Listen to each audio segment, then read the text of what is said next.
Ma'am, nangangopya po si Scarlett sa akin, no? Apakasinungaling mo, Samantha. May nangangopya pala dito? Bagsak ka na sa akin, Scarlett. Apakasama talaga ng ugali mo, Samantha. Nay! O anak, anyari sa'yo? Binagsak ako ng teacher ko. Naniwala kasi siya kay Samantha na nangopya daw ako. Totoo ba yun, Scarlett? Hindi, Nay. Siya talaga yung nangopya sa akin. Walang iya yan ah! Humanda siya sa akin! Tara, anak! A few moments later. Ma'am, bakit niyo po kami pinatawag dito? Eh kasi ang anak mo, sinungaling. Siya naman talaga yung nangopya kay Scarlett eh. Hindi po totoo yan. Para malaman natin kung sino nagsasabi ng totoo sa inyong dalawa, mag-quiz na lang kayo ulit. Patay ako nito. Humanda ka ng mapahiya, Samantha. Okay, time's up. Pass your papers.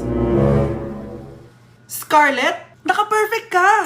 Yes! Talino talaga ng anak ko. Samantha, wala kang tamang sagot.